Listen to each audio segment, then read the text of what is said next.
Hello. How's everybody doing today? It's Sean from Holdfast Bricks. I had to switch things around again today because every time I turn my computer off, everything just kind of resets. It's kind of weird. Who knows? I don't know what's going on. So the cameras are up here. There's another camera up here. I can see my hands. I actually have to remember to I should have a sticky note that says stare here. Anyway, and I have to remember to talk into my microphone because that's why I bought a super awesome microphone. Maybe it's super awesome. Maybe it's overrated and I could just be talking to a webcam and who knows. But anyway, here we are back. It is now May 10th, 2024. The title of this stream is I Quit My Job. And for those of you who know me, which is I assume everybody that's actually watching or listening or doing anything, they know that I've been doing a lot of Lego things recently. As in all the Lego things recently. Building and I have a Bricklink store that I've been selling. I actually shut down my Bricklink store recently because, it's too busy now that I've quit my job. I'm going to do something here. I should probably get something out and start doing something. Last time I was on a stream, I was building one of these. I built the Lego house. And I was like, why are there so many colors? No, actually, I was talking about the base, and I keep thinking about bases and all that kind of stuff when I do my own builds. Here's a build that this is an old build that I'm going to redo.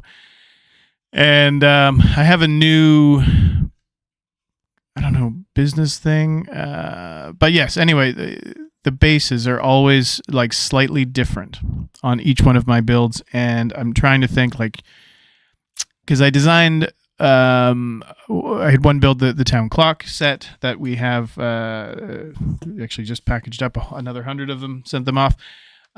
They've got a very much like a Lego architecture series base. It's black, has a black tile line around the outside. It says Halifax, Nova Scotia on one of the bricks. I could probably get that one of those over here.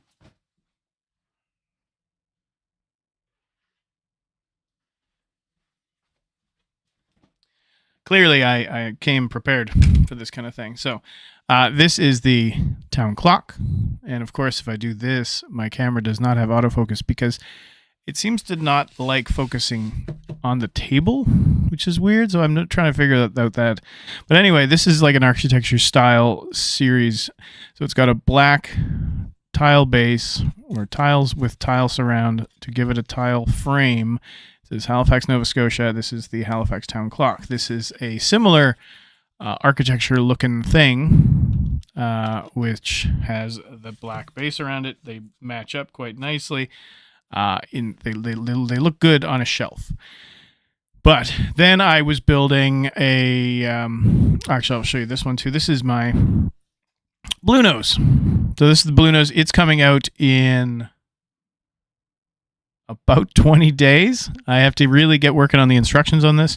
They're mostly done. I just need to print them and then trim them and then fold them and staple them and then put them in the packages. But anyway, on this one, I added a architecture style base. It's got tile all around it. Inside is trans blue water.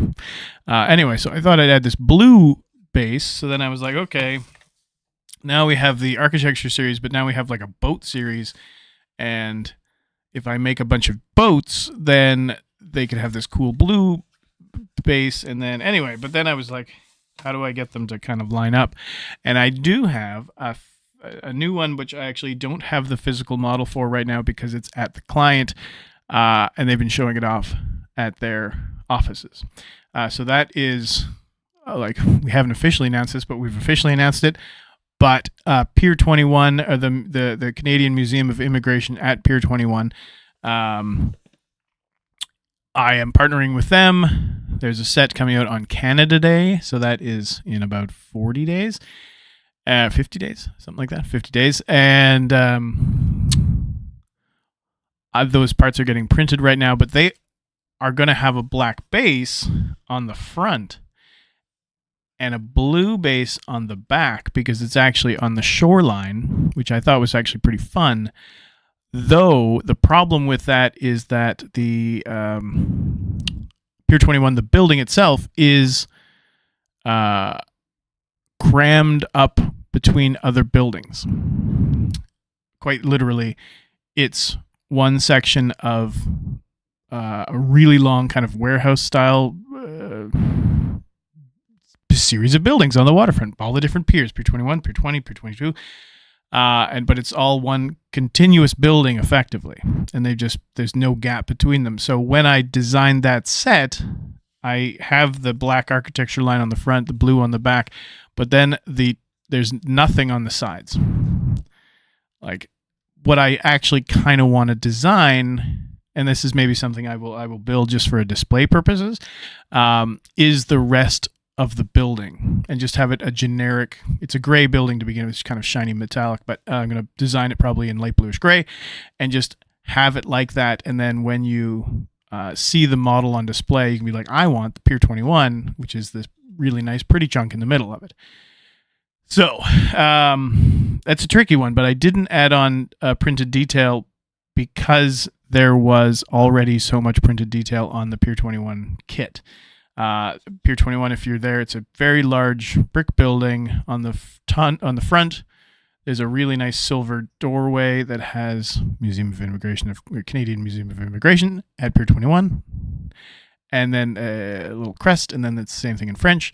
And then on the other side, and then on the very top of the building, it says Pier 21 in really big bold letters. And then there's a circle that has a Canadian flag on it. And then on the back side, there's a very similar graphic as the front. But we chose, thankfully, very happily, that in the 30s and 40s, there used to be a big painted banner that said, "Welcome home to Canada." And I really like that. So we're using that as like a throwback to the olden days. So it's going to have the nice modern logo on the front, modern entrance. Backside, it's going to have "Welcome home to Canada." So there's already 4 prints on that. So the crest above the door, the Pier 21, the Canada circle, and the "Welcome home to Canada." So 4 prints. And anyone that knows custom printing, I actually get, these are all done by Million Prints in Montreal, and Million Prints, they have a very, very, very expensive printer. It's UV printing process, so it's actually quite durable. I have no concern with tossing these in with a bunch of bulk brick. The bricks are very durable and very nice quality. Same thing with this. Like you can feel it's raised print. Like if you really went at it with a metal file, you could get it off. But anyway, yeah. So, but the styles of buildings. So now I'm working on a secret building secret. A future building that will happen. I've already talked to the business.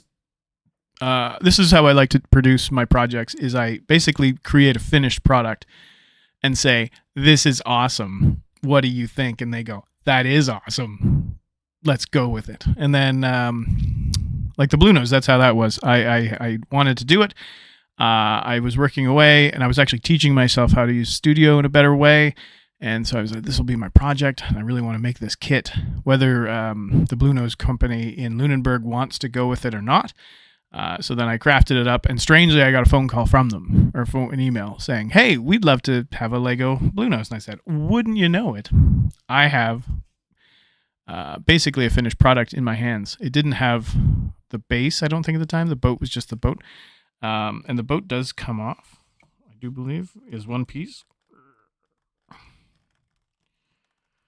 So you can, the red actually should probably come off too, but I don't know how do you design it so it comes apart quite so easily.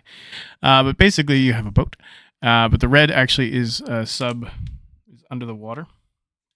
Actually, I guess the bottom can't, because I switched pieces. There was a different model, but there was a different design but the bottom piece didn't come in the dark red, so I had to go with a different tile as opposed to, because of the design here and the design there. And anyway, but this as well also has two prints, this little tiny Canadian flag and then this front piece. So printed pieces are really nice. They really do like the clock without a finished printed clock. And Lego does make clock faces, but none that looked anything like the Halifax town clock tower. And that specifically that the clock is all on all four sides and the backside is smaller in real life. And they also use Old Latin numbers, and I can't remember the exact reasoning behind it, but like 4 is not IV, it's I believe. Something like, yes, I think that's the one, like, obvious one that's different. And there was an explanation on why that was, but I can't remember why. So anyway, so here's the Blue Nose coming out. Look at that. That's what the Blue Nose looks like without sails. Really, the whole thing does, it's like a real boat. There are only 2 points of contact for all the sails. But anyway, the sails, the Blue Nose is coming out July 1st. The Blue Nose is coming June 1st. Pier 21 is coming July 1st. Town clocks are, I just delivered 26 to Discover Halifax. They're taking them on a tour to Toronto. They're giving away my town clocks as a symbol of Halifax, which is pretty amazing. But there's also going to be a bunch more going to Discover Halifax and another 250 going to the Citadel gift shop. And that actually is in probably the next week. I will finish those ones, get them off, and then the Blue Nose will be packed, so then be sold, and then the blah, blah, blah, blah, blah, blah, blah. So this is why I've quit my job, because I have lots of stuff. I have so much business right now, and it's all basically self-made. So I'm just following the instructions here. So this is where we were. We finished the Lego house. So let's open bag number 2, because I have to build something. So this was a kit that came out as a gift with purchase a while ago, and I've been sitting on it. I actually have multiple copies of it. And I tested this on the audio last time, and the microphone does seem to be smart enough to, like, it's definitely, what is it setting on?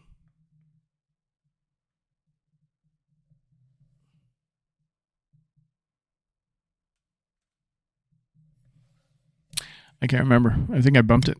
Is it like this? Or is it like this? Is it like this? Is it like this? My problem is that I don't have good vision.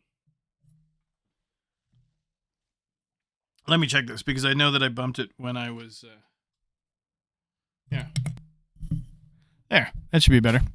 Now you will hear slightly less crinkling. But yeah, I was worried last time about how much noise. Yeah, this seems quieter. I'm looking at my levels right now, but I was surprised how quiet the crinkling was last time. Anyway, so this is the Cree of creativity. The tree of creativity. This is at the Lego house. I've never been to the Lego house. One day, maybe. I was actually joking with Nick Delamora. Nick is, of course, Brickin' Nick, of Lego Masters fame, of Twitter fame, of Lego kind of Canada, Canadian famous, but also American famous. He's doing a bunch of live streams currently this month, maybe. I think it's all month, raising money for St. Jude's Hospital, which is... I believe it's down in the United States. I can't remember, but I think he's just partnered with the hospital just in general because, it's a good cause. I will be partnering with the IWK locally here in Halifax. Anyway, it's the Children's Hospital. I actually have it written down what IWK stands for, because every once in a while I feel like I should know exactly, but it's a person's name. But I should really memorize that because it's useful information. Anyway,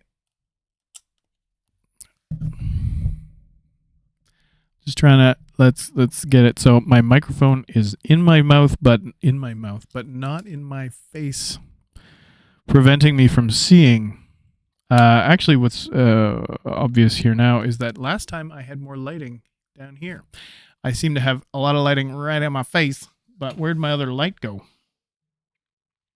I had it stacked up, but then there was a film crew in here last week doing stuff. So let me see if I can find that other light.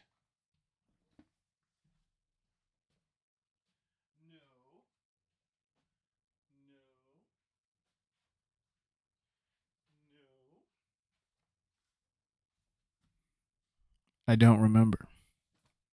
Oh, there it is.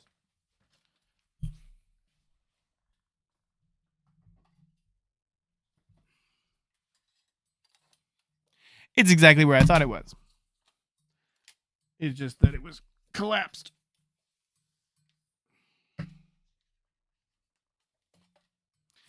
It was collapsed. Anyway, we had a film crew in last week.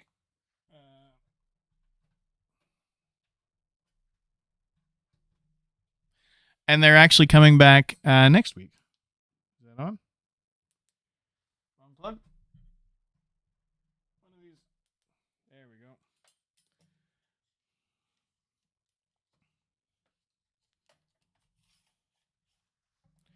I really just want light on my bricks.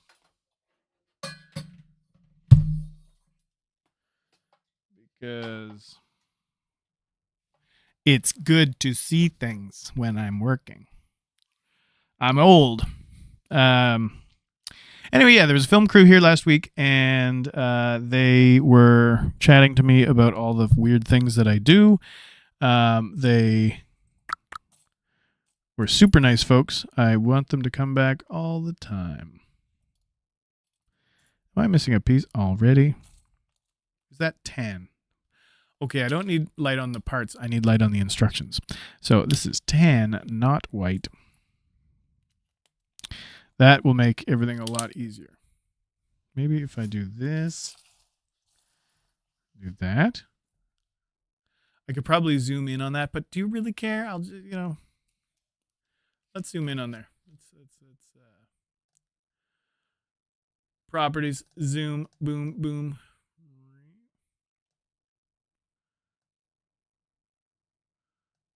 I know that's super awesome. How's the focus? Focus, that's 0.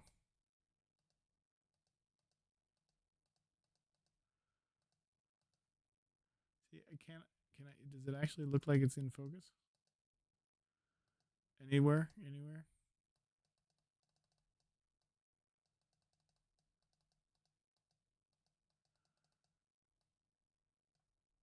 I don't think there's any difference between there and there. But anyway, let's go with that. Now it's a little bit more zoomed in. I will try to keep this here, and you can actually see what I'm doing. Anyway, so quitting my job. Oh, look. More green grass. Or plants, I guess. Tree of creativity. So, anyway, Nick Delamora, IWK, he's doing a stream right now. We should probably be watching it, not watching me. I should join him at some point. I should just stare. He does a lot of things on Twitch. Twitch is a whole beast that I don't understand. And I know that everyone here is like, oh, you should go on Twitch. The community is really good. That's what I hear. It's surprising when I watch any live streams. I'm constantly astounded by I like how everyone's just looking at the top of my head. Bricksplosion. I could do this. It's like Sean in grade 9. Why didn't I make a hat that has a logo on the back of my head?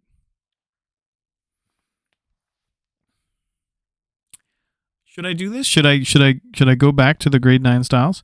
And for those of you that don't understand that, I was in grade 9 before there was color television.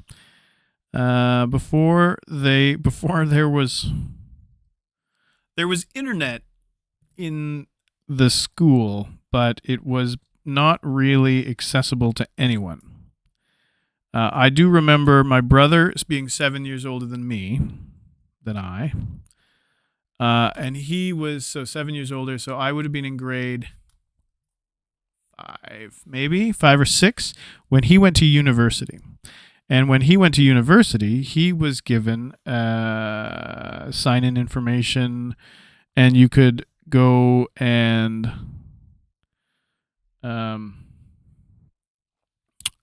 log into the university intranet. And basically, it was a network that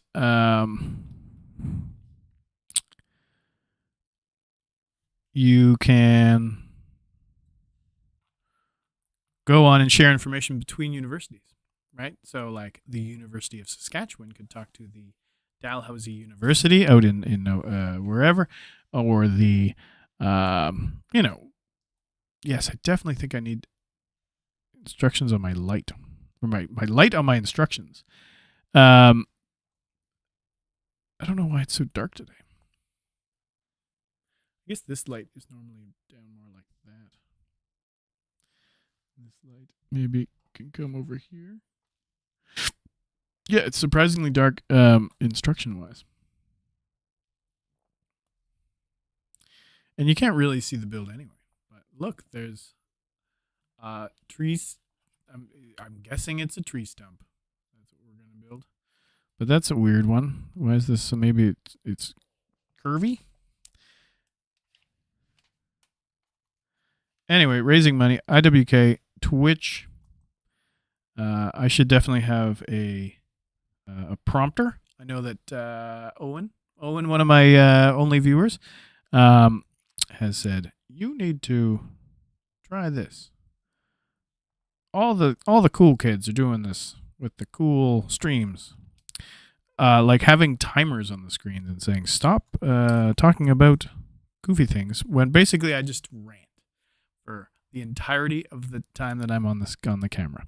And you know how much fun it is to listen to some crazy person rant for endless time. Maybe not the most exciting, but I quit my job. So, jobs. As you've seen, I did the town clock. That started about a year ago. The group that I am a part of, which is the Maritime Lego Users Group, Marilug. I am the vice president of Marilug. I am also the ambassador to Lego on the Lego Ambassadors Network. And no, that does not mean that I'm a Lego fan media. That seems to be a big thing that people get confused, that if you're on the LAN, that means you are given free sets by Lego and you do reviews. This, technically, it's free. Actually, no, it's not technically free. It's a gift with purchase. So I spent 200 and some Canadian dollars, maybe $300, and then got this as a throw-in bonus pack. So I did not get this for free, and I am not reviewing this, and I am not getting any money. While I'd love to do that, I've got an interesting relationship with the fan media. I'm exposed to them all the time. There's so many, and there's so many very skilled reviewers, but then there's also just the glut of like how many people can race. Okay, so Lego announces, what's the new cool thing? The radio set. There was a Lego radio, vintage radio, whatever it is, just came out. Oh my gosh, super amazing. Vintage radio. Oh, this is the Yellow Castle. I do have an affinity for the Yellow Castle. I didn't even look at the picture of this before I started building it. I can't really see because my camera... I need to get better everything. Better camera, better setup. That's why I'm not a fan media, because I don't have $5,000 to throw away on a camera to have you watch me do this. But yeah, fan media. So vintage radio. And so then how it works is that the recognized Lego fan media,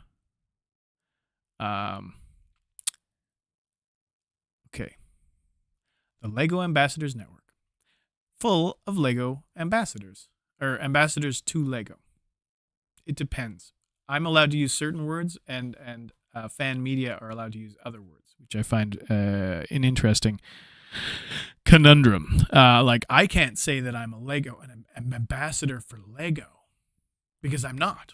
I'm an ambassador for the Maritime Lego User Group, and I am an ambassador to Lego to report, this is what we did this month, this is how many people came to our events, this is what we do. So this is the first step. And yeah, so that's what me as ambassador for Marilug on the LAN does.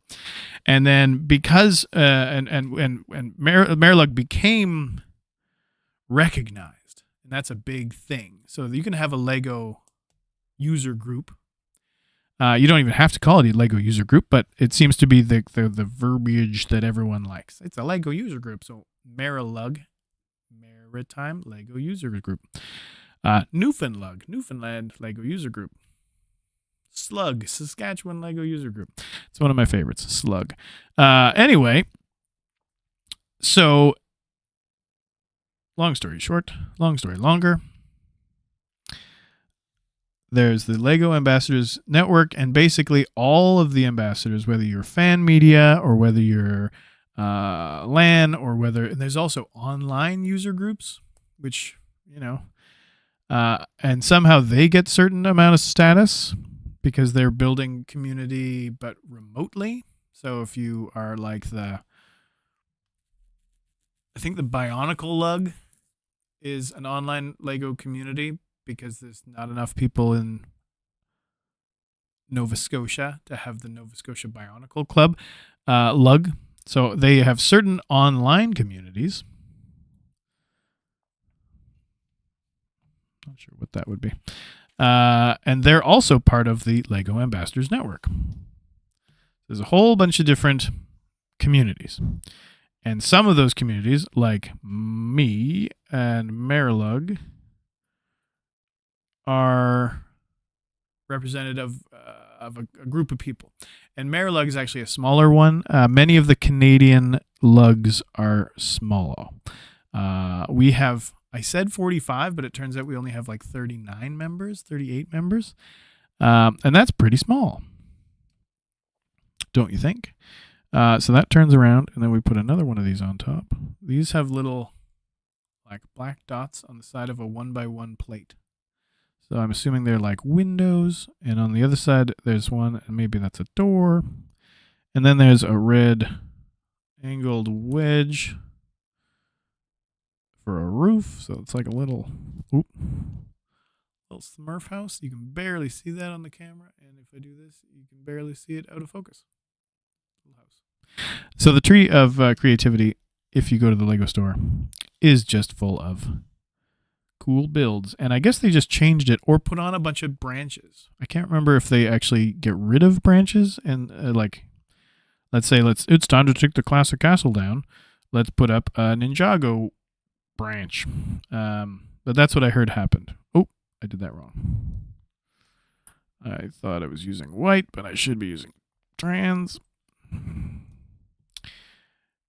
Anyway, so Lego Ambassadors Network. So it's kind of like a catch-all for anyone that's associated with Lego. So I'm not fan media, is the big point is. But the fan media and the lugs are all part of the same.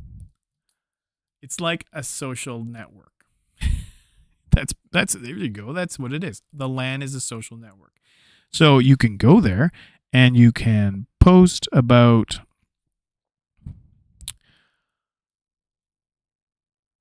what's a cool thing that your land does that your lug does that other people should learn from? And then there's like these ideas that everyone has, and they go, oh, look at this. This is a cool thing. And other lugs can take those ideas and take them back to their groups, and then stuff like that. And the fan media seem to, pipe up and be like, oh, hey, what's Lego going to do about leaks? That seems to be a very common thing, because there's leaks all over the place. I'm not allowed to talk about leaks because leaks don't exist, but they do. As member of the Lego Ambassadors Network, myself and all of the members of Marilug and all the other lugs are not supposed to talk about leaks. And then there's this really fine hierarchy of like what a leak really is. Is it a leak if it's like a Lego catalog that accidentally got into someone's hands and it was like an official Lego document, and that document has been taken pictures of? Like that's a form of a leak. Then there's other leaks where it's like some random Reddit page has some information on the new space-themed restaurant gift with purchase, because I knew about that about a month ago, maybe 2 months ago. I don't know how long ago. It's been sitting on there. And I was like, oh, it's coming out in May. Well, that must be after Star Wars. So, like, it's really not that hard to figure out kind of the timing of things when you look into it. But they don't exist, right? Because I can't talk about them. So I may know about them. Someone might tell me about them. But according to my agreement, I just ignore them. And that's fine. I don't really care. Like, I really don't care. And I think, like, it's fun to daydream, and it's fun to moan for some people. To be like, they built a train, but it doesn't look big enough, or it doesn't look like me. So, like, no matter how cool something is. Actually, the ornithopter might be the only thing that they complained about Baron Harkness's outfit. I think that was like the one thing that people were like, oh, why didn't they just give him fabric? Because fabric. Then you can give Rex fabric. People like to complain about everything. People like to complain about it. What is this? It's at the A-frame, but it seems like it's far out. I don't know. Now I need to go to Lego. So this is... What? So this sits on top of this. This way. This way? Holy moly. What is that supposed to be? Clearly something I have not built in real life.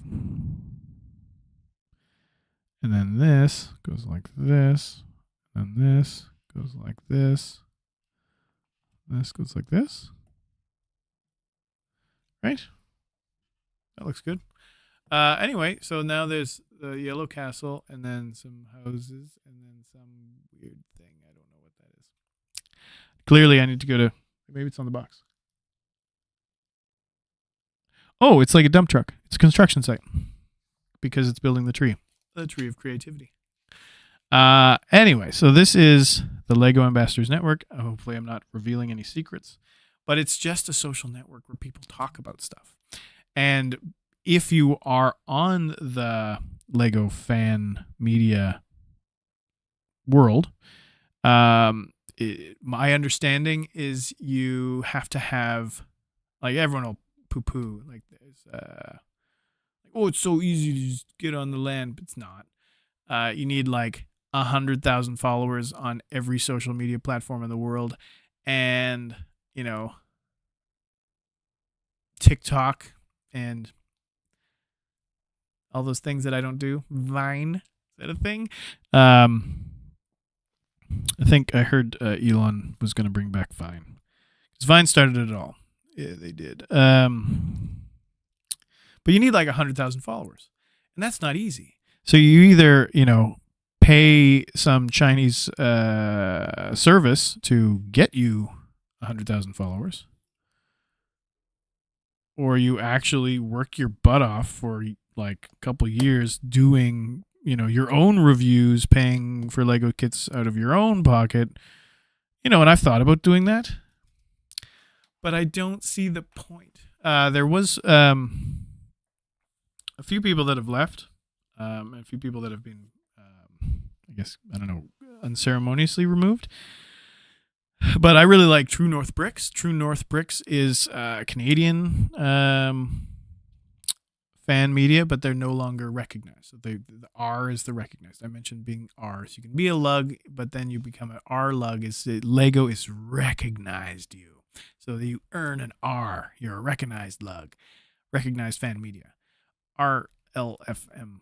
Recognized Lego fan media. Anyway, so that just means you've reached a certain level of success and popularity, and that's hard to achieve. And even for a lug, like it was hard for our lug to. I did something wrong already. That building should be one taller. Why is that like that? I built it like I should. Or did I? Nope, I did not. It's supposed to be blue on the bottom. Well, good thing it's wiggly waggly. So yeah, it was hard for our lug to become recognized. We were recognized a number of years ago, and then we lost it because of COVID and because the group just kind of fell apart. It happens, right? You have passionate members who take it upon themselves to do a bunch of stuff and drive 1,000 miles to go to events and make a good name for the group. And then maybe they get tired, or maybe they get a new job, or maybe they have a baby, or maybe they do all this stuff, right? And then life changes. Like it's just a hobby for a lot of people in lugs, right? So your lugs, so Mayor Lug lost their status, and everyone felt bad. It's just life. And then I personally went nuts and was like, we can do it. Let's get back in the good books of the good graces of Lego. And I traveled around and went to 100 shows last year. And there were a few other members were like, yeah, we can do this. Let's do it. And it was a lot of pride in the process to get us back to a recognized state. Now, this is when I noticed that there was something that I did wrong. And this is what I almost forgot to do when I went back to fix it. And then this goes on top. So now we have the trees getting taller. There's the castle. I think this is a dump truck. There's another branch. This little village. And then some sort of cement thing. And I think, anyway, so fan media. But fan media, so Nick Delamora is fan media. Emmasaurus is fan media. Duck Bricks is fan media. Brixie is fan media. There's a whole bunch of them. And I think, and I was like, wouldn't it be cool? And then I was like, I could pursue this endlessly and, get 100,000 followers. Like, what do I have now? 40? It'll be like easy, right? What do I have on Instagram? Like 1,500? Facebook, another 500 maybe. So maybe I have 2,000 followers. It's probably the same on all the different platforms. That's actually something that I've joked about before too. But I could do all this, and then I would qualify for review sets. And then I would, Lego would send me review sets. And then I would open them, and I would follow all their procedures, and I'd be just like everybody else. Like I don't know how many English speaking fan media there are, but I just named 4 or 5 of them. But I think there's 100 English speaking ones, maybe. And there's some that, there's the crane. and this goes on top, and that's it. That's the whole kit right there. I finished it. And I wish my focus would work better. I'm gonna do this. Does that have autofocus? Maybe that autofocus works well. So there's a crane on top, and he's putting a leaf on. That white thing there is, I think, a dump truck, and then the yellow castle's there. On the back side is this little house. There's a house. Anyway, cute. Tree of creativity. This will go on the shelf. I love dust collectors. Here's the... So this tree of creativity is inside there. This has been one of my, like... I'm just a weird person, I do believe. But I really do like... These are good extra parts. I do really like Lego-themed gift purchases. Lego-themed rewards. Like, unique, interesting things. Like, do I really need another... Like, what's the one that I just talked about? The space gift with purchase. Like,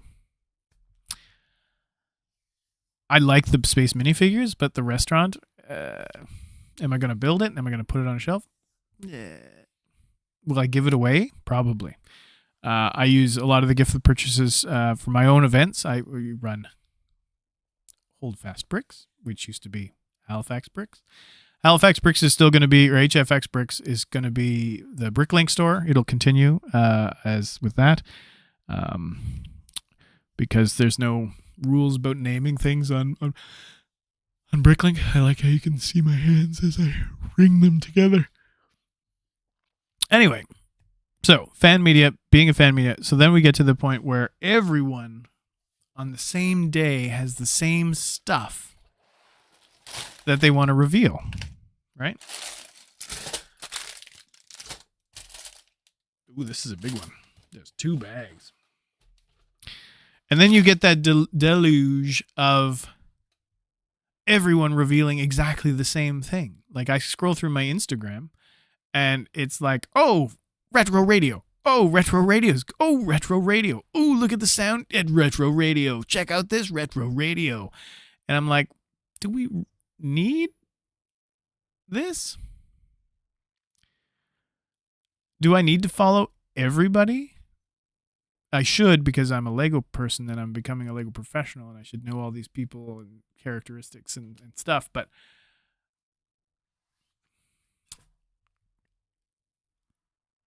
is that the best?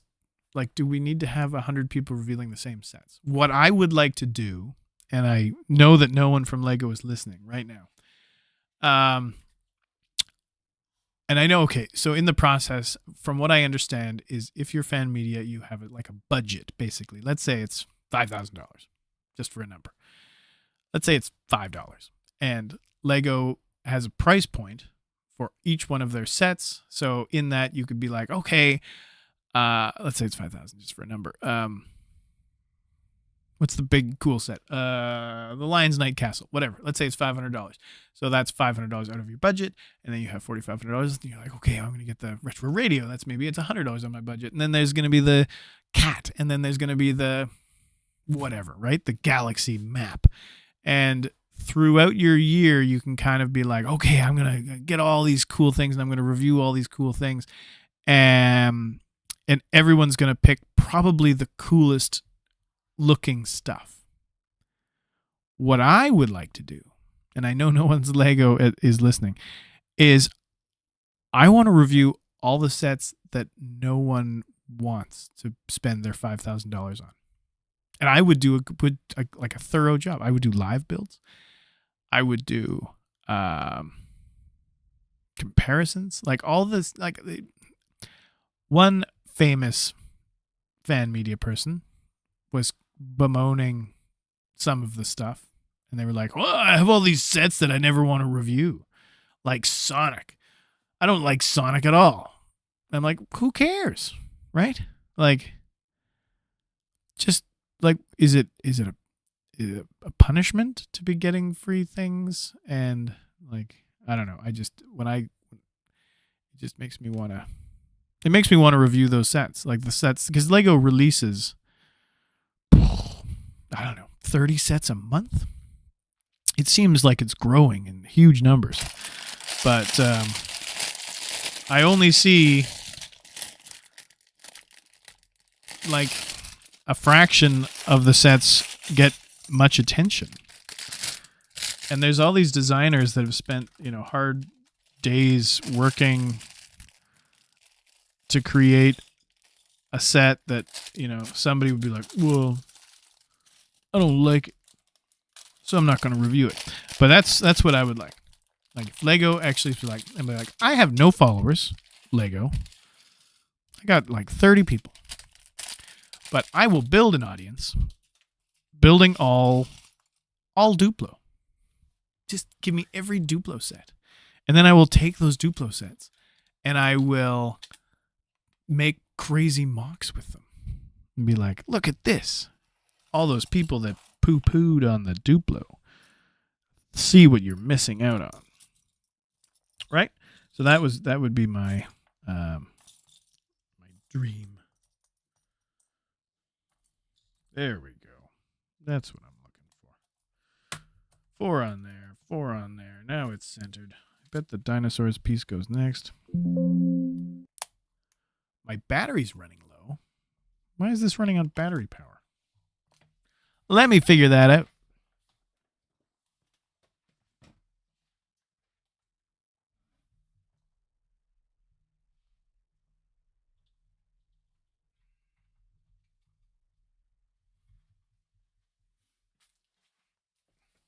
How about that? Now we're plugged in. I guess it's my laptop that's running the show today. Anyway, so yeah, that's my new shout out to the Lego fan media. But they're gonna be like, oh, you still need 100,000 followers. And I'll be like, well, jeez, how am I ever gonna get 100,000 followers? By building gift with purchase kits and talking about the stuff. Right? That's why you're going to follow, like, subscribe, tell your friends, share my things, do all this stuff. Anyway, because I've quit my job and I need your support in this. No, I don't. I'm a foolish person. Why did I do that? Why did I quit my job? Because I'm actually too busy doing things I love. It's hard to imagine. Can you imagine doing something you love? I didn't think it was possible. I'm 45 years old. Spoiler. 45 years old, and I have always played with Lego. Guess I should be putting this on the ground, right? This is what we're doing. So I made a base plate. There's 2 base plates. That's connected with tiles, and then in the middle are these center round things. My camera is a little hypersaturated. I stepped ahead and did a few steps before. So this is a round, and another round, and another round. Anyway, so I'm doing things I love. So about a year ago, I was I joined the LAN. I joined the LUG.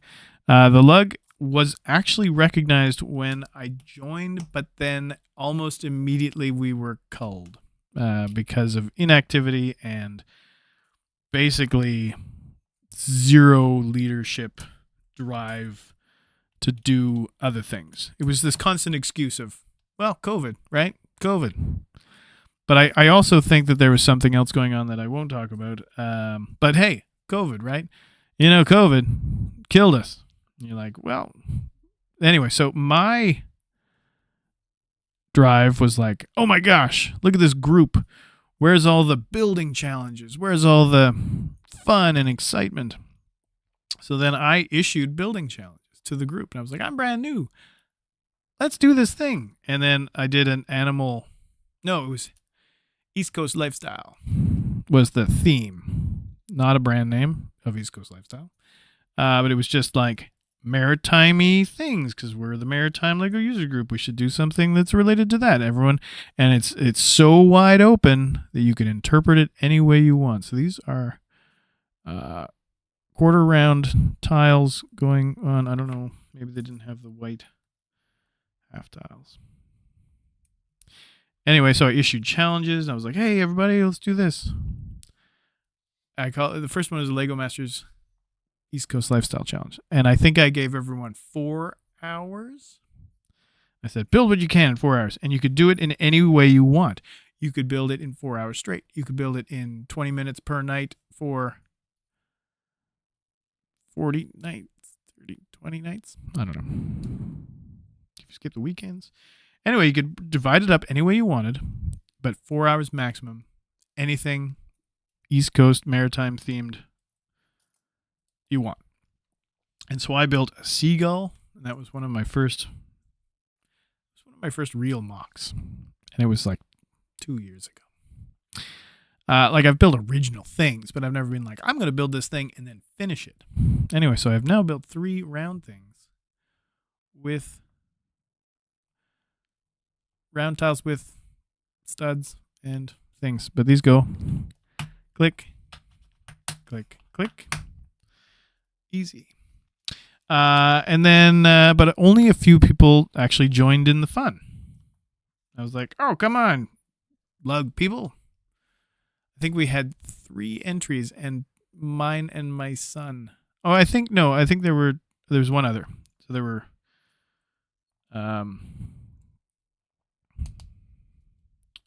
Carlos and I think Carol might have done an entry as well. And then I was like, cool. But none of the executive, none of the people that but I hadn't actually met anybody. I hadn't gone to a meeting yet. I hadn't done much of anything. Anyway, but I was like, oh, well, this is what a lug is all about. I don't know if I want to be in a lug. So I was very close to quitting and saying, what's the point? I kind of wanted to start my own lug. There was already a website.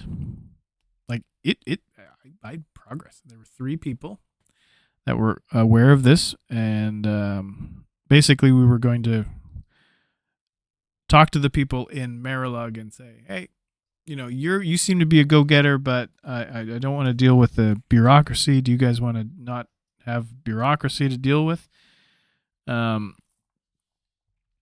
And see how that would go. And then if people joined up, then we would just form our own group and we'd start from scratch. Then one of the people was like, oh, come on. It's not that bad, is it? And I said, but it is. There's no energy. But luckily, they kept me excited. And they said, let's give it a shot. Let's do this. Let's do that. Let's write the bylaws, make sure people understand what we're trying to do and stuff. So anyway, but it was an interesting period because, yes, as I said, we joined when we were members of the Lego Ambassadors Network. There was some,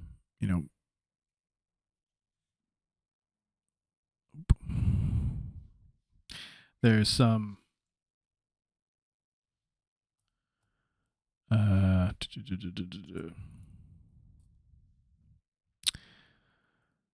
reward there that we were receiving.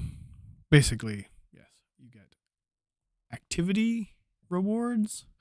Basically to say, hey, you guys have done 100 amazing events. Lego sends you a bunch of old sets that they can't. As thank you, they say, here you go. Here's a bunch of old Lego movie stuff, and I love Lego movie stuff. Or here's a bunch of stunts stuff. Like figure out what to do with this. Do something cool at your next event. Here's a bunch of free bricks to help you in that mission. So we had some stuff. We had we figured out what to do with it, and we gave it all away. But anyway, but there was eventually a desire to start from scratch. And we did. We took advantage of being culled, and we realized that there was no bylaws, there was no code of conduct, there was no repercussions if you wanted to like show up to Lego events and like self promote your own business, stuff like that. Like I've never promoted myself. I've promoted the lug through my events, but I've never promoted my own business through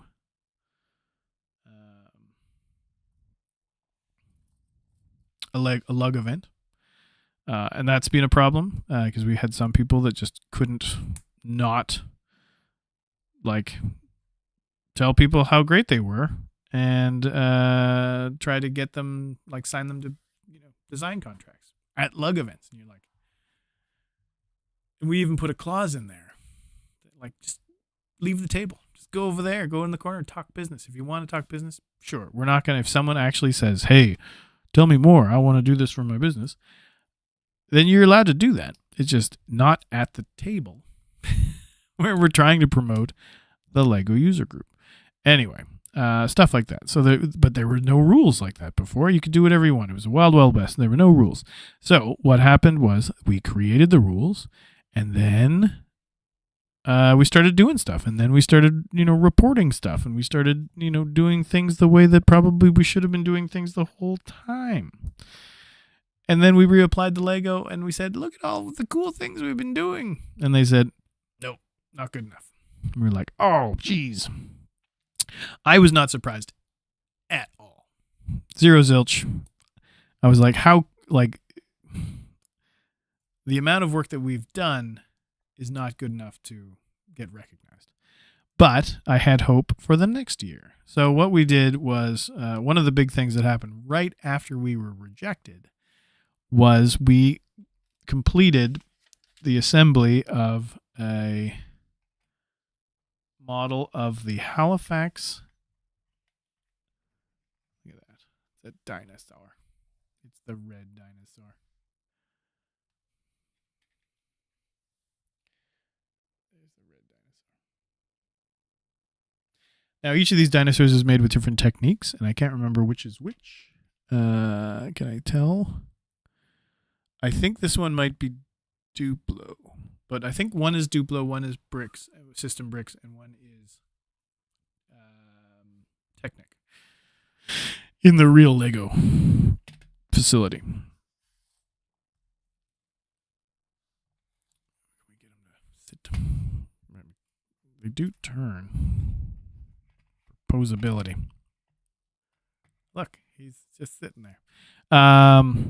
Anyway, so we came up with all these bylaws and did all this stuff, and then we do it. So yes, right after we got rejected, was the launch of the Halifax Citadel.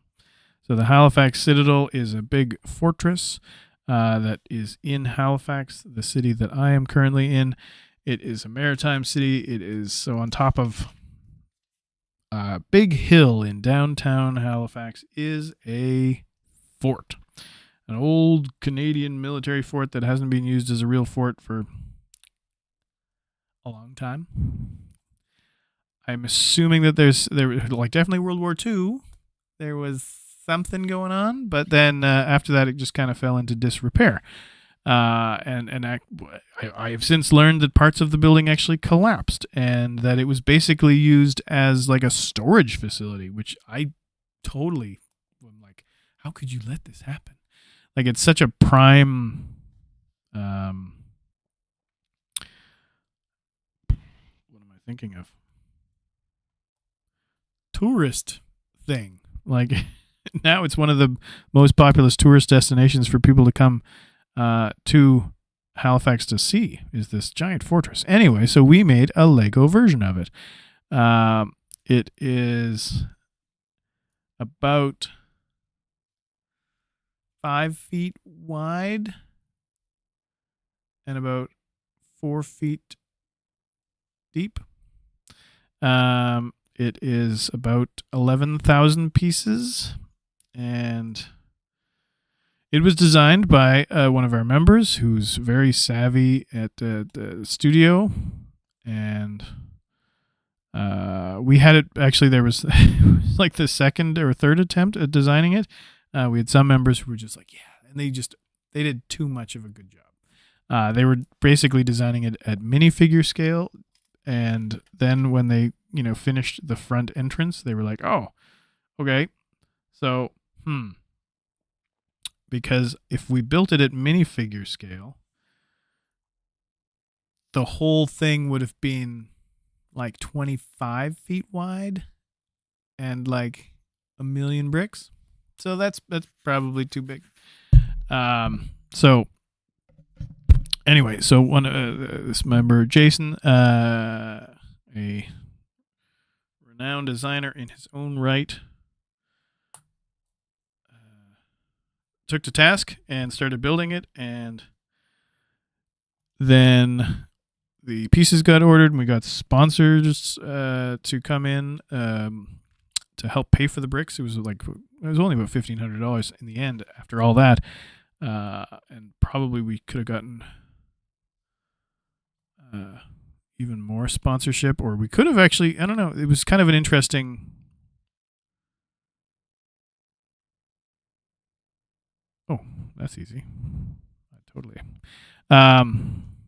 Anyway, yeah. Blah, blah, blah. Sponsors.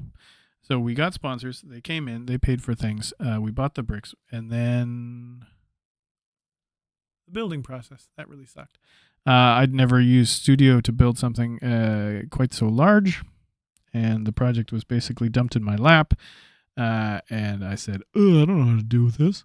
And so we got another member, Trevor. He's from the Valley. He came in and he's like, just give me a bunch of stuff. And so I basically divided the whole building up into the walls and then the interior. And then he took most of the walls and I took most of the interior. And it just came together. And then we built the last piece as a group. And anyway, so right after being rejected for our second application to rejoin the LEGO Ambassadors Network, this was after a year after being rejected.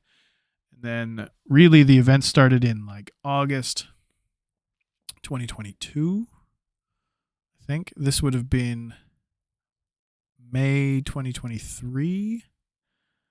And then right after being rejected, that's when we launched the Citadel, and it got national news coverage. And then we installed it into the then we took it to Toronto in June to Bricks in the Six, which was my first Lego convention. And we, news coverage. And then we installed it into the actual Citadel. So I reached out to them saying, hey, can we do a photo shoot or something like that? Like, can we bring this thing and be cool? And they were like, well, okay, how long do you want it there for you? I was like, I don't know, a day or something. She's like, well, we should keep it there. And we're like, what do you mean? Oh, like we'll, put it on display and it'll be a big thing and get a lot of attention and stuff. And then we were like, oh, okay. So it was a really easy phone call to make. And it turned out to be the greatest relationship that I've ever had. And then as we were installing it at the day, so that would have been like July, sometime like that. They were like, "Oh, we should have something for the gift shop." I was like, well, "I can't build a small Citadel. It's gigantic. It's a star-shaped fortress. It's how am I going to do that?" And they were like, "Well, what about the gate?" I'm like, well, we could probably do the gate. What about the town clock? And they're like, oh, yeah. So on the side of the Citadel Fortress is a large house that has a mast on it. And this was built under the same leadership as the Citadel. Like, it was a Duke from... I used to know everyone's names. I have it written down. I wrote a whole thing about it. I've done presentations about it. Anyway, so there's a Duke. So he came to Halifax and he oversaw the development of the Victorian era fortress, which is the one that is currently up, which is the famous version. Because it was like a mud fortress when it was first crafted. Then there was like a log version, and it was anyway. So then there was this Victorian era version, and then the town clock was installed at the same chunk of time by this duke, and so I was like, yeah, I could probably figure out is dinosaur number 2.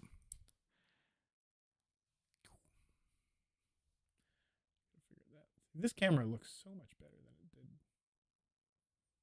Anyway, this is dino number 1, dino number 2.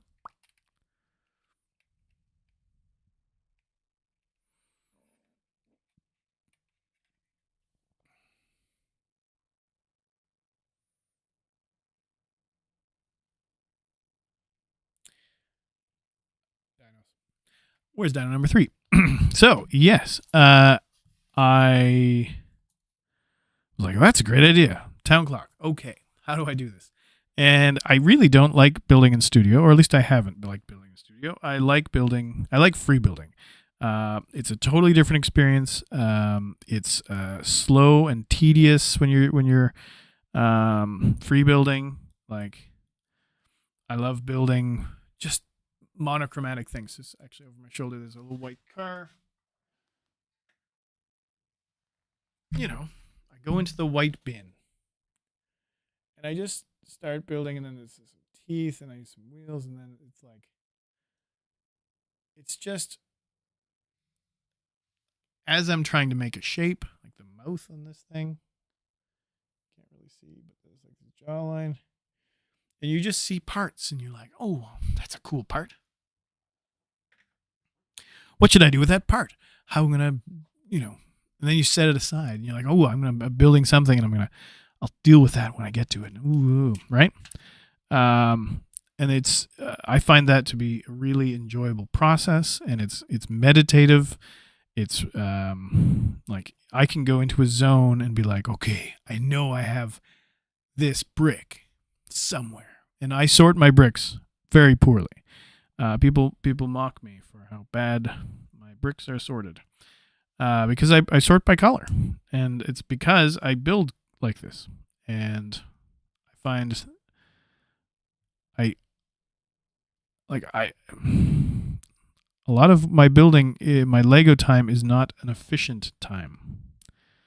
My play time is not an efficient time. Like, I'm not there to rush through and build a thing and be like, I have accomplished this thing.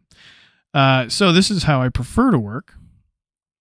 But then I, realized that this is probably not the best for doing some sort of like design of something real, but I still went through that process. I grabbed a bulk bin, and I just started, okay, I'm going to need a base, and I need this, and I need that, and I need so I started building the town clock out of random bricks, random colors. I didn't even care. I was just like trying to work out shapes, and that worked reasonably well. And I can't remember exactly how the process was.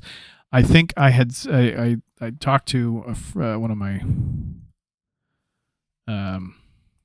lug mates, Trevor, who helped with the assembly of the fortress. And I said, this is the challenge. This is what I've been building. Here's a picture of my town clock. I'm like, I just can't figure out the top. I was like, I think I have to change the scale, and then blah, blah, blah, blah, blah. And he just took to it. And I think with like a day or two, he'd basically digitized my model, shrunk it down 25%, found the right top piece, which he's still very adamant that it's like the best piece in the whole build is just the dome. He's like, there's no way I'm changing the dome. Anyway, it's funny. But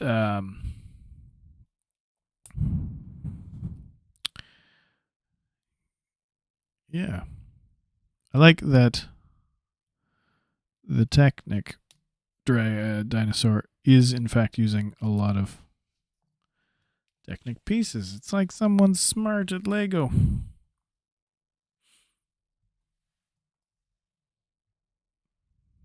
Anyway, so then I realized that I had to learn Studio. So then he sent me the digital model, and I was like, well, I don't even know how to open this file. Like, that's how little I used Studio. So then I learned how to open Studio, and then I was like, okay, well, how do I don't like that brick. Oh, how do I change that? Oh, how do I do this? And then how do I do that? So then I taught myself Studio in about a week. And basically just to make revisions on his design offering. Then I sent it back to him again. I'm like, what about this? What about that? And then that's what I put on the architecture style base. And then I was like, well, I figured out how to do the base, but how do I do stickers? Like there's it, and I. And it was kind of funny because there is a bunch of YouTube videos on Studio, but I just refused to watch any of them because I was like, I don't want to learn from YouTube. I'm going to figure it out myself. I've been tempted to release my own videos and just be like, this is how not to use Studio. And here is Dino number 3.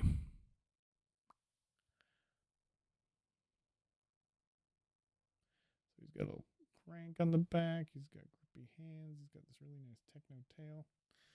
And then he gets to go under the display stand. I'm kind of surprised by the amount of...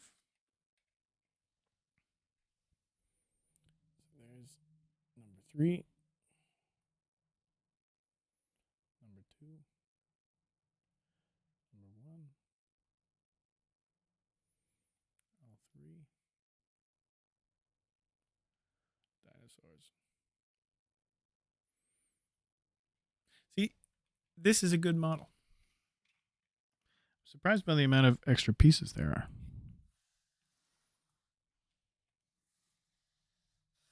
Just dump them in the bin. So these ones will go on the shelf and collect dust because they're my favorite thing to do. Fun for the audience.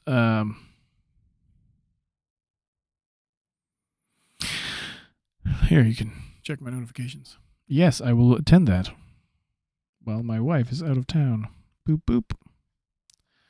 Boop, boop. So that's 1, 2, 3, 4 models. Which one is this? I'm guessing it's the duck, maybe?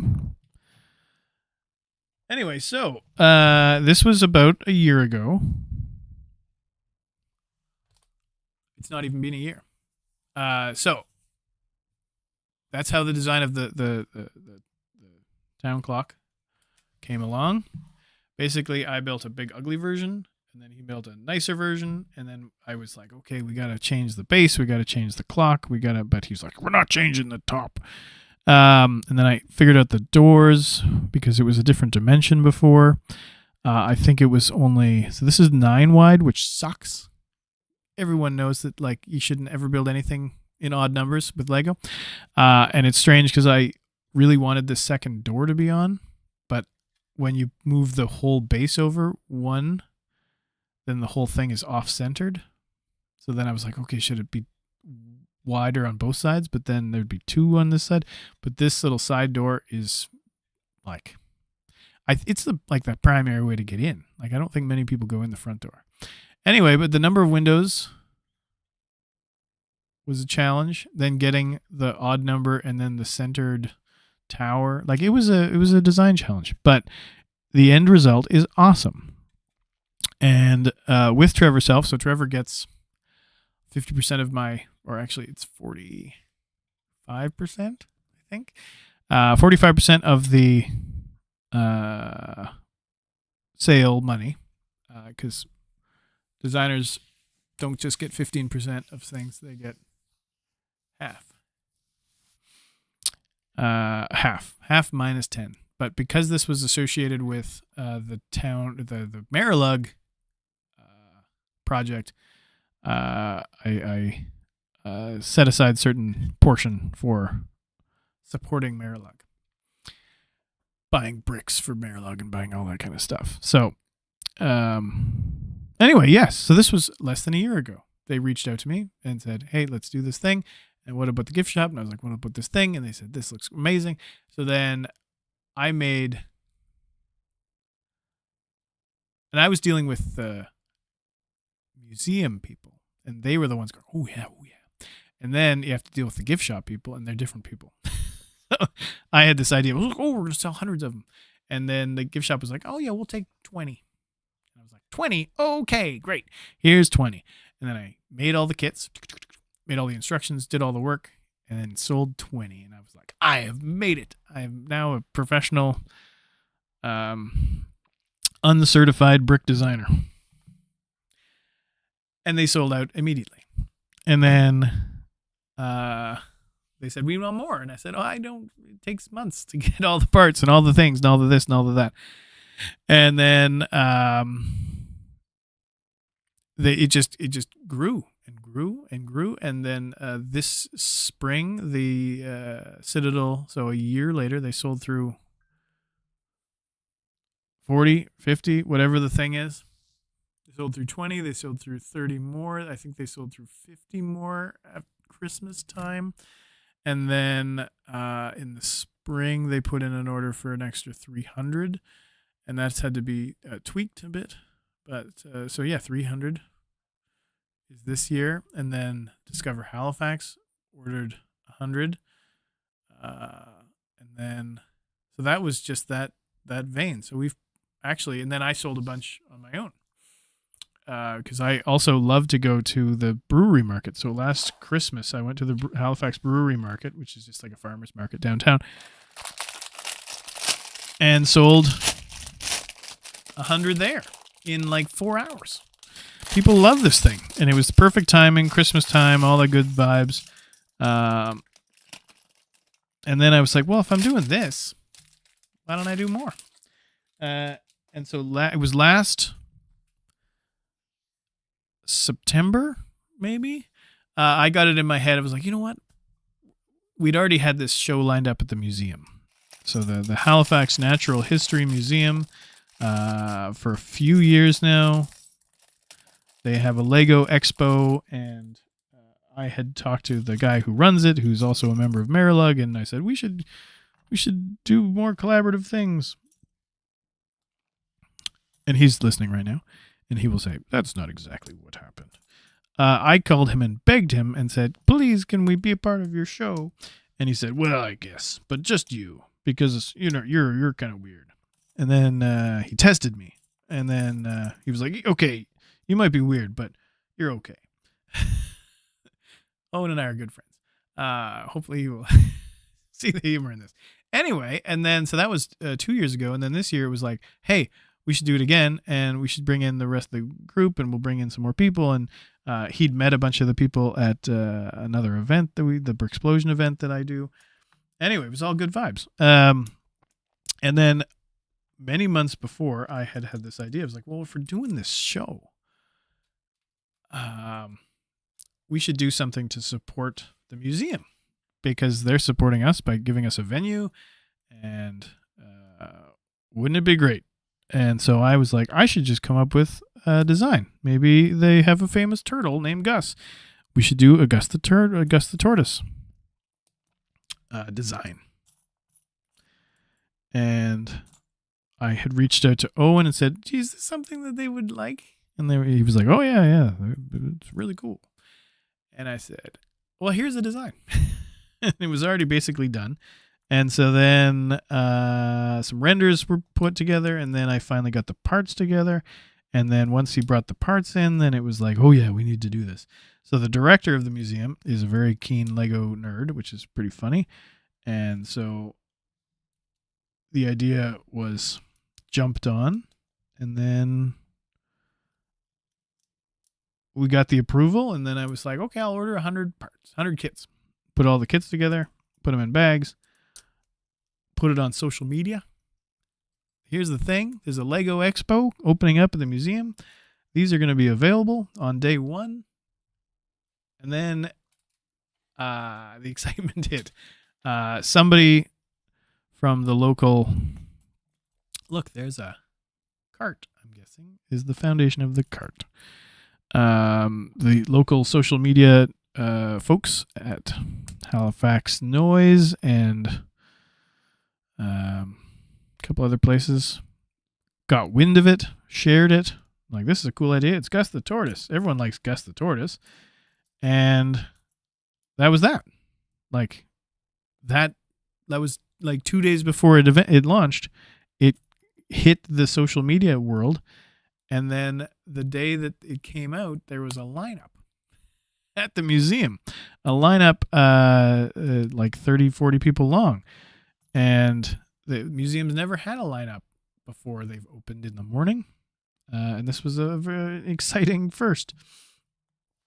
And the staff all wanted them. And then there were rules of like, well, we're only going to sell them at 10. We're not going to sell them before 10. We're going to sell. So then the museum opens at 9:30. And then the people that were in line up outside were coming in going, all right, we want to buy it. And they're like, well, but we said that it's not going to be on sale until 10. So it was just exciting. Super fun, exciting. People were actually clamoring for this stuff. People were disappointed that they missed out. The whole thing just was great. And so then I was like, okay, I've got this town clock thing. I've got this Gus the Tortoise thing. And based on the Gus the Tortoise thing, I actually had ordered 100 more kits immediately, thinking, well, if it's this popular, then we're going to have to do it again. And then the museum staff were like, oh, well, sure. So I just showed up and had more sets. And then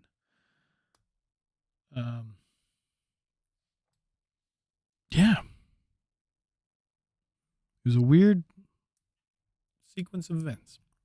So, and then because of that, because of the town clock and the Gus thing, both were very much dares. Gus was also like, so there's two Trevors. Trevor Benoit, who did the co-design on the town clock, and Trevor Pearson Jones, who did the co-design of the Gus the Tortoise.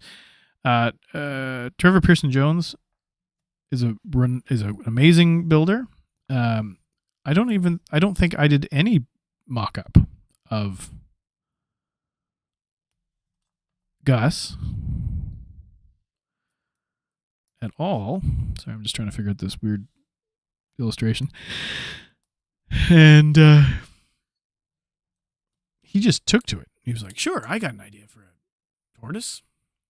And he just started, and he went, and he did it. It was amazing. And then he sent me the file, and I was like, oh my gosh, it's done. But I still dismantled the whole thing, and then I rebuilt it from the inside out, and then we added the lettuce leaf was like inside his stomach, which was a pretty fun joke. And anyway, yeah, it worked really good. But yeah, Trevor totally knocked that one out of the park. Trevor, like other Trevor, gets a big chunk of change every time we sell another batch of those. I can't remember. We do more? No, we did the first run, and then we did a follow-up run. And now we're in discussions about August. So there is Gus's 102nd birthday. He's the oldest gopher tortoise in captivity. He's quite a popular guy, so he has a big birthday celebration. There's actually a book that's being launched, another book. I think he's got 2 or 3 books so far. There's a song about Gus. It's just kind of endless fun with Gus. So yes, there will be more Gus sets coming. I had reached out to them. They were actually the first people that I reached out to when I was thinking of going professional or quitting my job. And I was like, I would like to give you first dibs at my capacity. And they were like, we can't make this decision right now. And I was like, okay, good. And because that led to a few other opportunities. But I'm very happy that it nothing got spoiled by me being excited. Yes. But then there's also just like what happens after that. So Gus became a thing.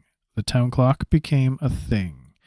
And then people started calling me and saying, hey, we see you're doing this thing.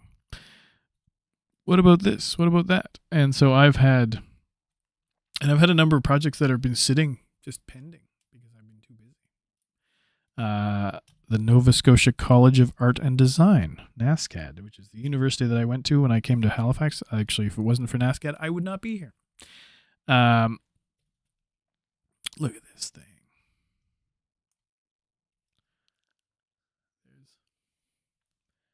There's the duck, and it's on a card, and it has a little pull string. So, for those of you who don't know, Lego used to make things out of wood. They're very famous for making yo-yos, but also wooden ducks. So that was how the toy company started. If you read the book, The Lego Story, I can't remember the name of it. It's got a yellow cover with a minifigure illustration. It's like a sanctioned autobiography or biography of the creators. There's a lot of stuff that goes on.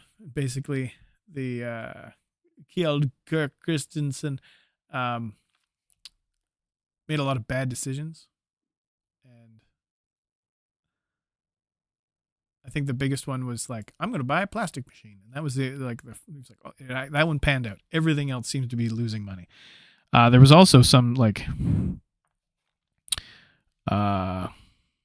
weirdness with regard to like having his wife pass away, and then he had a woman that he brought in to care for his children who also happened to be like a wealthy person from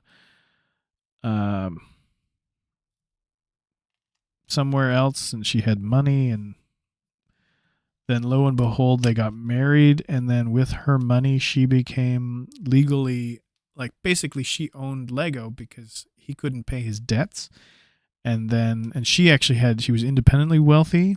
So then suddenly all the people chasing after Christensen was stumped because they were like, well, she owns the company now. She has money, but we're coming after you. Anyway, there's some weird... Oh, look at that.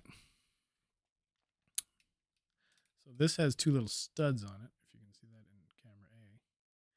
And then underneath there's two little gaps. And it actually nicely, firmly sits in there. Oh, that's some good friction fit right there. Whoever designed this was a genius. I should look into who designed this kit.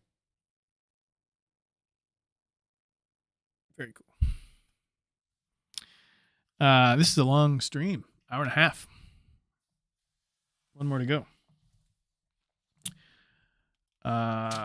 Anyway, yes. So Gus is coming back at some point. There's going to be some more kits being ordered. I'm actually waiting for the next gift with purchase to be launched, so then I can make my orders.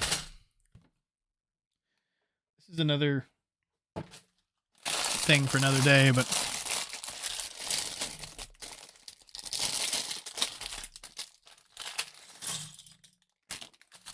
I just don't want to talk when I'm making a bunch of noise. But yes, ordering bricks. The best time to order bricks is when there's a gift with purchase and or double VIP days, because that's the only way I get a good deal on things. And really the only good deal there is that I can sell the extra parts in my Bricklink shop.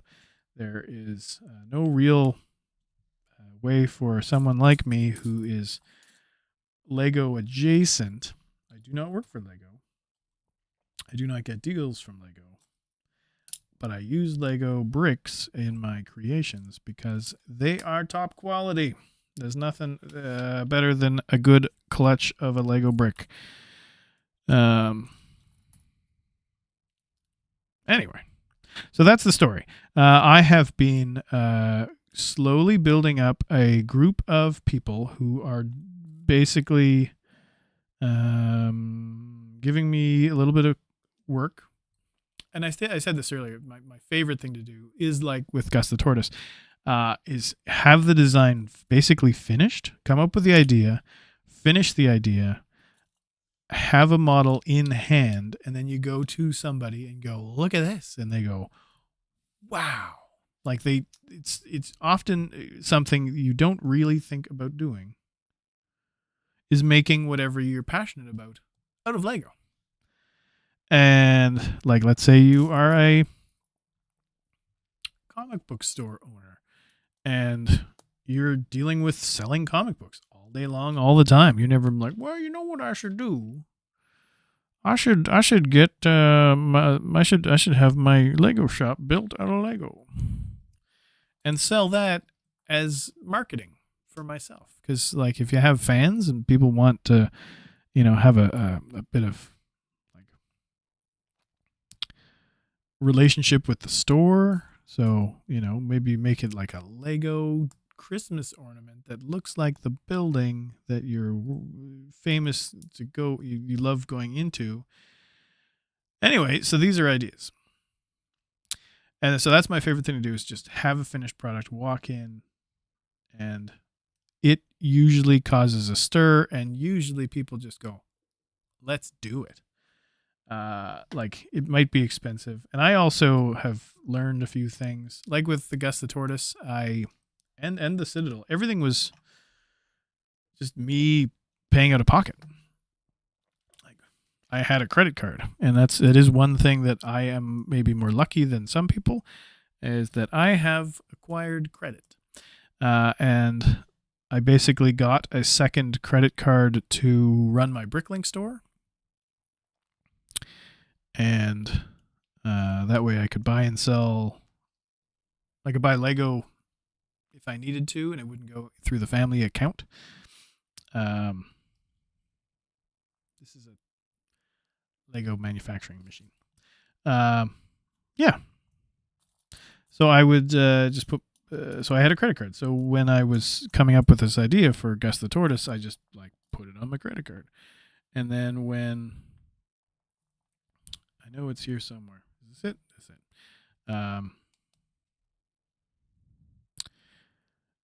And when I wanted to do the Citadel, I just put it on my credit card. So then you just walk into a shop with a finished product in your hand, and there's been zero investment for the company so far to be like, I need to do research and development. I need to do this and I need to do that. So that is a benefit for me to be like, look at this. This is already finished. Let's just go into production. And then when I deliver it, people paid. But then I was like, I've now got too many projects on the go, so my credit is past capacity. Like having the Blue Nose, because that was a personal investment. I wanted to make that myself. The Blue Nose company is very interested, and they are selling some direct, but it's definitely like, I think this has legs. This project has legs. It's going to be a success. So I didn't want to solely rely on an investor for that project. So there are certain things. But then there is the Pier 21 kit, which is officially announced. But the Pier 21 kit, they've been super like, here's some money. Here's a down payment. Here, just do whatever. Very supportive of the process, very understanding. They've dealt with many different people like myself. I'm going to say, did I miss a piece? And then as soon as you miss a piece, that's when you say it, and that's when you find it. And I found the piece that's missing.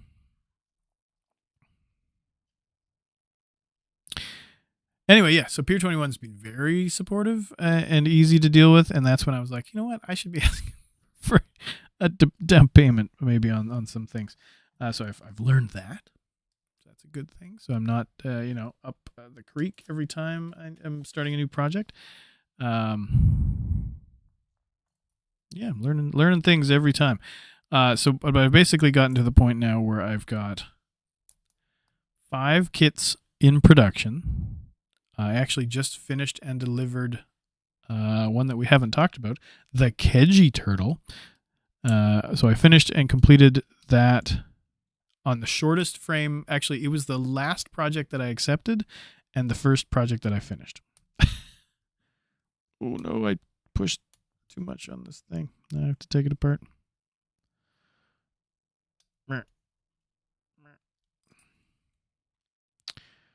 Watch where you put your fingers, buddy. Anyway, so the Kedgie Turtle they reached out to me and said, "Hey, what are the odds you can do this?" And I was like, "I don't know. What are the odds?" And they were like, "We know you've already done Gus, and we love Gus. We want a Blandings turtle." And I was like, "What's a Blandings turtle?" So I looked it up. It's a turtle. And they were like, "We really want it to be super inexpensive." And I said, "Well, anyway." But then, I brainstormed and figured out a bunch of stuff. And it really wasn't that big of a deal.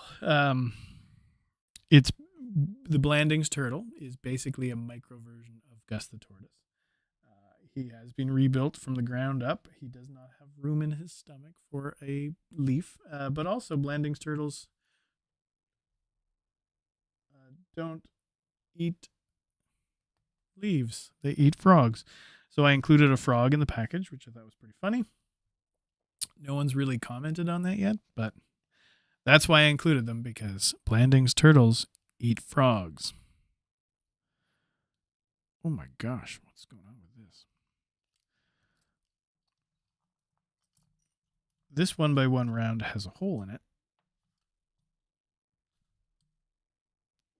And the ones that you stack on top of it do not.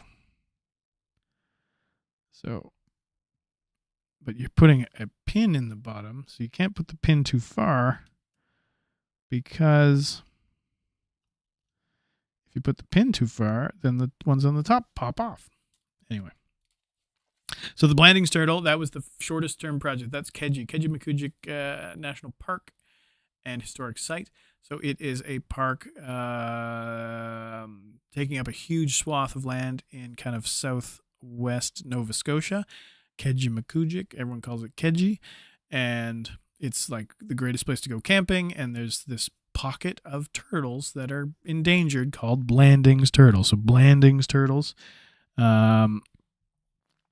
are just that, an endangered species of cute little turtles. Their helmets resemble the World War II war helmets. They are all kind of throughout northeastern North America, but they must have been around, a long time ago, because Nova Scotia is like a lump of land, and it used to be attached to like Maine, but that was like a couple million years ago. So plausibly a couple million years ago, this species was around. I'll have to look into the history of it, but theoretically it was attached at one point, and there's a huge bunch of them in like Maine and then all the way down through Connecticut and all that kind of stuff. But somehow this pocket of Blandings are in Nova Scotia, and they're in Keji. They're in Keji Park. So there's been a Save the Turtle kind of campaign that's been around for a long time. And I was aware of that, but I hadn't really thought about doing this as a kit. But yeah, they reached out to me and they were like, "Our shop opens May 17th." And I was like, "It's April 17th. So basically in 1 month, I had the design. Actually, it was the same day of getting the phone call, and I thought it was such a good idea. So I just stayed up, redesigned it, figured out the part cost, cut off a few more parts, and then got back to them and said, "Yeah, let's do it. Here's the thing. Here's the numbers. Here's the whatever. Here's the deposit." And they were like, "Oh, this is amazing." And they paid the deposit instantly, and that's never happened before. So yeah, it's been like a really super positive experience dealing with the guys from Trina McLeod from Keji. But so yes, that was definitely the fastest turnaround for anything. And so that leads to something else. And then I'm getting phone calls from the provincial parks, the Bay of Fundy National Park in New Brunswick. They want to do something for next year. They want to do something else. They want, so then I'm getting all these phone calls. I'm like, I actually can't do this, because while, I can cram in a small turtle design and juggling of ordering, X amount of parts on my credit card and blah, blah, blah, blah, blah. But it might, like, I have a day job. I have kids. I have a wife. I have real life.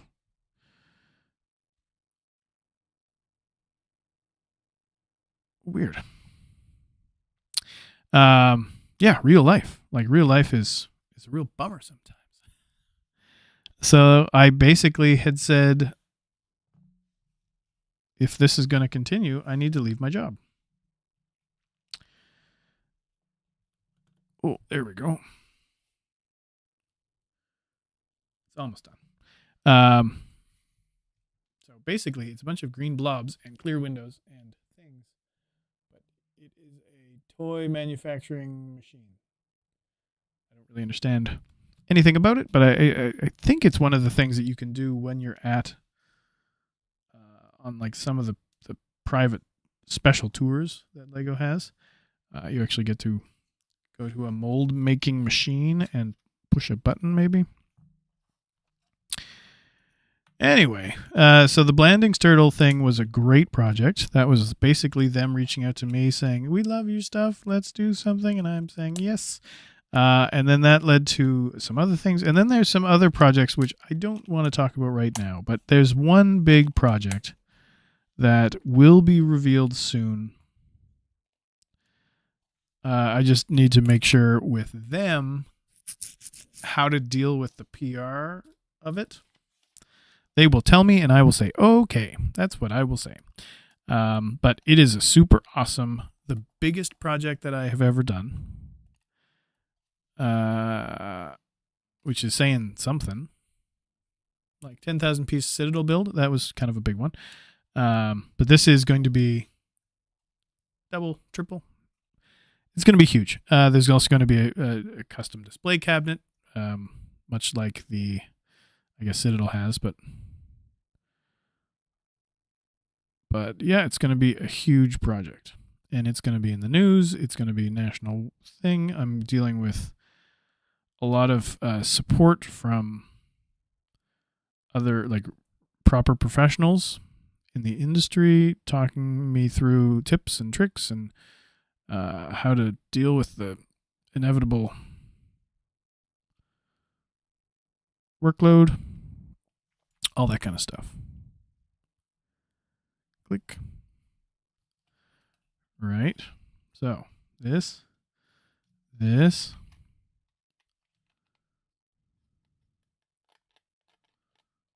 Where does this go?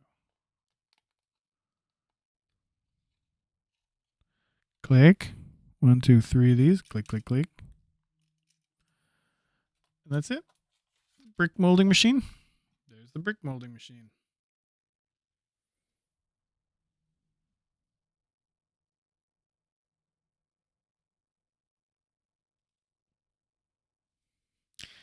Anyway, that's a cool set. I know that I think the brick molding machine was one of the ones, like Lego has an exclusive series of kits that you can buy when you're at Denmark in Billund. And I think each of these, in one way or another,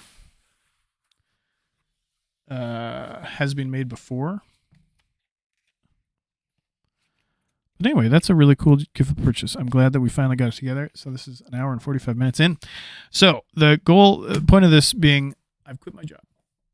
I'm going to be doing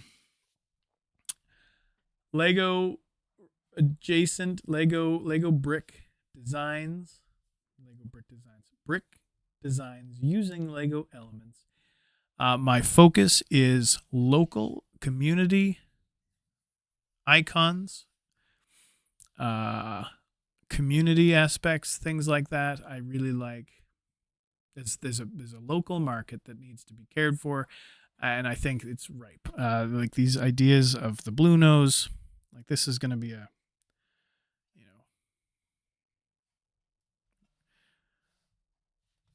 reasonably priced kit. It's going to be more expensive than if Lego was to make it, but this is Sean's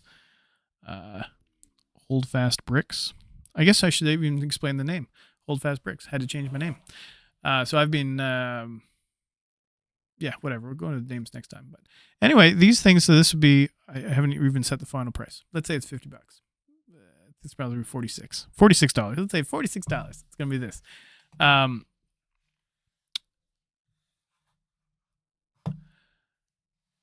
Lego is never gonna make a Blue Nose kit, at least like this scale. They're never gonna do a Halifax Town Clock. They're never going to do a Pier 21. They're never going to do, because the market is so small. But for me, the market is huge. Like if I can sell 1,000 town clocks in a year, or 500 a year, 500 Blue Nose a year, that is pretty okay. And so if I can do enough of those things and then do a couple of these bigger projects on the side, that's a great business model, I think. I have to work on my margins, but then there's other things. Like I am doing with Pier 21, there's going to be a huge mosaic build. I've been in contact with the Art Gallery of Nova Scotia. I've been in contact with all these things, these events, and I'm also doing Bricksplosion. Bricksplosion isn't a big money maker for me, but it builds community. And I think that is probably the most exciting thing that I can do, because it's cyclical. It's a circle. If you foster the community, and Nova Scotia and the Maritimes in general is kind of, I think it's being forgotten by the Lego group. Why? Because there's no Lego store here. None at all. There's Toys R Us. So the closest Lego store to me is in Quebec City or Montreal, or I fly to Toronto. And so it's like 14 hours or, hundreds of dollars in flying money to go to a Lego store. So because there's no Lego store and the closest thing is Walmart or Toys R Us, it's like, it's not quite like community that's there. But if you actually foster the community, then the community goes, we want more Lego. And then the Lego store might be like, oh, let's put a Lego store in Halifax because there's this big community there that we can take advantage of. So that's a circle. But also, if we can actually get attention like that with a good lug, this is part of the whole thing. So the lug is strong. The community is getting stronger. I'm doing all these fun nights like the Good Robot and now Jekyll and Hyde. I'm doing a Bricks and Brews nights. So adults will come to these events and just hang out with me and my buddies and build Lego at the having a burger, having a glass of wine, having a beer, hanging out as adults, doing this as a community thing. So you're building the community, and then you're also just fostering it with having a kit. Like everyone wants a Blue Nose. Like it's definitely a piece. This angle's weird. There we go. That's the weird angle. The sails aren't right.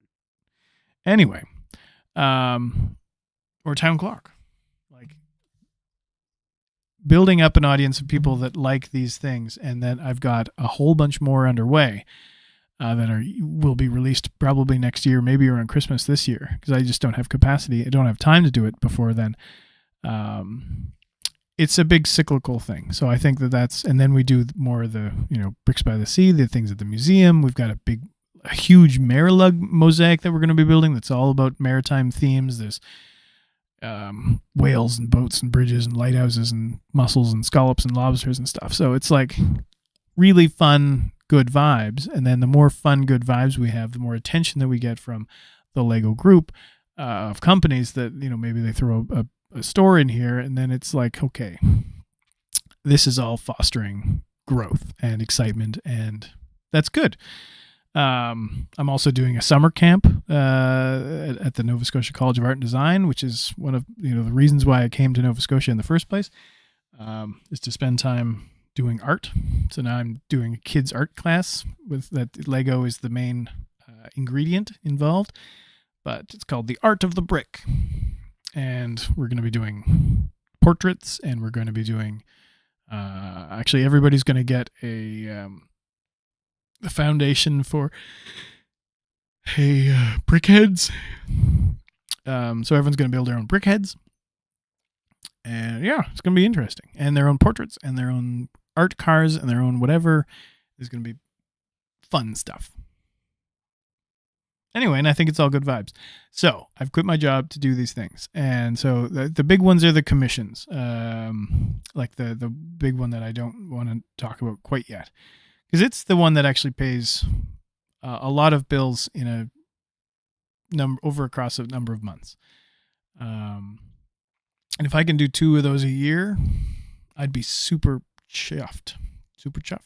And I've also got opportunity to work with other people from other regions. Like there's a friend from Ontario that I would love to do nothing more than to just partner up with them, because they've got a lot of projects and maybe I can help them with their capacity and just say, hey, why don't you send me that? I'll just ship it back to your house when it's done. Or I'll ship it to the client and just give me the instructions in the bricks and I'll do it for you. And so anyway, there's a lot of interesting opportunities for things to come. I've done the numbers. I might buy a little bit less Lego for myself, but I do have a reasonable backlog. And by reasonable, I mean like not gross. Like it might be 20 sets and probably 4 of them are big. And I refuse to get more than that. Like it's just, I don't want to have a warehouse full of unopened bricks. Like I'm not here to collect. I'm not here to profit off of resale in 10 years of all these things. It's probably a bad idea. Like I should be doing that stuff. But I really like having everything around me. I like to have everything built. I like to have bricks on display. Like there's so much cool stuff that I just like to have, collecting dust. That's really what Lego is. It's a dust collector. Like these gift of purchases. I'm going to go on the shelf. But anyway, thank you very much for spending these 2 hours with me basically today. Next up, we're probably going to have Zachary Steinman here, of Steinman at Steinman Zachary. He's on Instagram. He's got 44,000 followers. He's an amazing builder. He and I have been talking about doing an interview show for a long time. I actually have 2 of these mics and 2 of these cameras that we can set up, and I'll bring this laptop and we'll probably go sit in a bar somewhere or a restaurant and, just talk stuff. We're going to Brick World Chicago in about a month. Holy cow, I've got to get stuff done. I've got a month. And yeah, it's going to be a busy few months, like June, July, August, September. It's going to be very busy. On that note, I should stop doing this and put these things on the shelf and then clean up and then figure out what's next on my agenda now that I do this full time. It's almost lunch. I have a massage in about an hour. My back's sore from building Lego all the time. Anyway, on that note, have a good day. Thank you very much for coming by.